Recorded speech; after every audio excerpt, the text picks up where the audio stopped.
President Trump has spent this day in New York City meeting with world leaders and fending off questions about a possible abuse of power. He acknowledges speaking to Ukraine's president, but he denies that he threatened to cut U.S. military aid unless Kiev investigated Vice President Biden and his son for his business dealings there. White House correspondent Yamiche Alcindor begins our coverage. Increased calls for impeachment, and President Trump at the United Nations seeming unthreatened. How seriously are you taking the impeachment, Tom? Not at all seriously. We had a perfect phone call with the president of Ukraine. Everybody knows it. It's just a Democrat witch hunt. Here we go again. It's a claim he repeated throughout the day. It's a great call. It's a very honorable call. It's a nice call. We had a great conversation. A very nice conversation, too. It's that conversation and the White House's refusal to share whistleblowers' concerns about it that is pushing some Democrats weary of impeachment closer to the brink. The acting director of national intelligence, Joseph Maguire, has refused to send the complaint to Congress.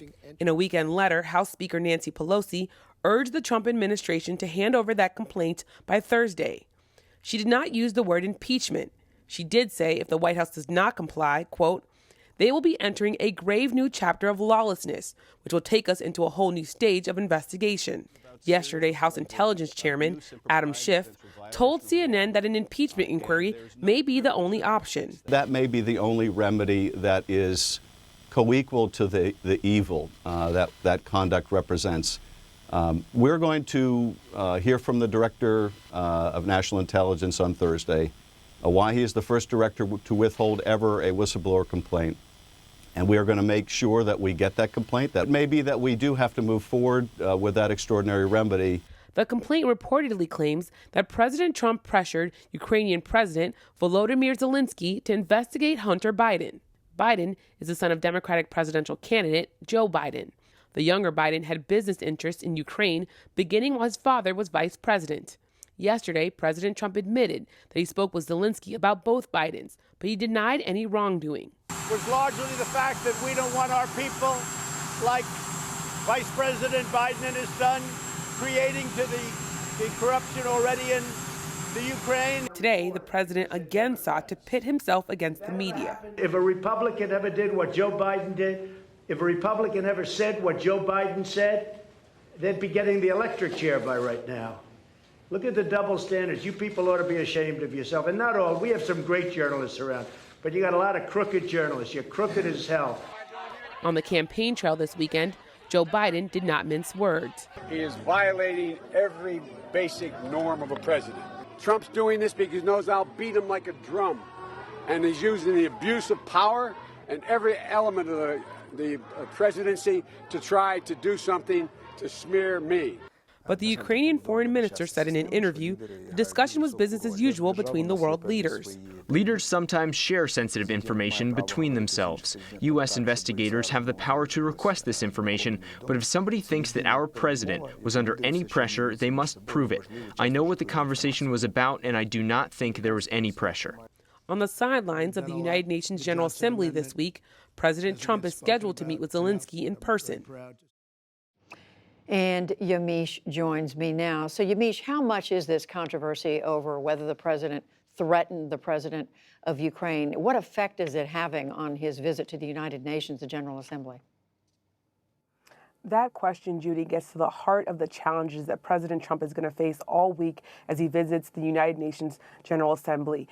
This issue of whether or not he pushed the president of Ukraine to investigate Joe Biden for his own political gain is overshadowing everything that the president is doing here in New York. The president was answering question after question during all sorts of meetings about Ukraine. He started off the morning by tweeting about Ukraine and tweeting about this controversy with Joe Biden while he was on his way to his first meetings of the day. He then was attacking Democrats and attacking the media and really lashing out at anyone who's asking him questions about this, and he's defending himself as well. He was talking about the idea of him not wanting to be impeached. And what you see is really the president on his heels as he's trying to meet with these world leaders. But in each meeting, he's having to take questions on this.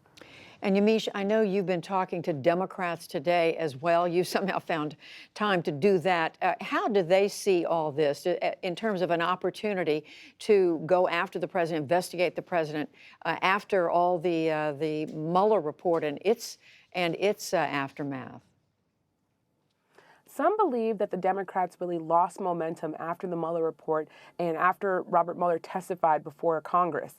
And this is really breathing new life into the Democrats' overall goal of trying to claim that President Trump is using the presidency for his own political gain, his own financial gain. So we now have 3 House committees, the House Oversight Committee, the House Intelligence Committee, and the House Foreign Affairs Committee, sending a letter to Secretary of State Mike Pompeo saying that if he doesn't produce the documents related to this whistleblower complaint, that they're going to possibly subpoena them. So we see the Democrats really ratcheting up their issues. We also see new Democrats coming out in favor of impeachment. Just today, Angie Craig and Dean Phillips, 2 Democrats who won districts that President Trump won in 2016, that they won in 2018, they're now coming out for impeachment. So we have Democrats changing their minds and taking what some saw initially as a risky move.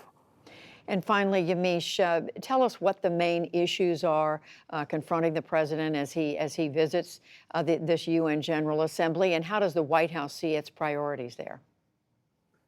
The president wants to get a lot of things done. Tomorrow he's going to be giving a speech in front of the United Nations General Assembly, and he's going to be talking, he says, about Iran and about the economy. There are also issues about climate change. He held a religious freedom event today where he talked about religious persecution around the world. He didn't mention the fact that he at one point was banning all Muslims from entering the United States, or that he once said that Jews who don't support him are actually disloyal. But the president does have a large agenda, but I still think that Ukraine and this issue of him pushing the president for political gain is going to be looming over all of that. All right, Yamiche Alcindor reporting for us all this week from New York. Thank you, Yamiche. Thanks, Judy.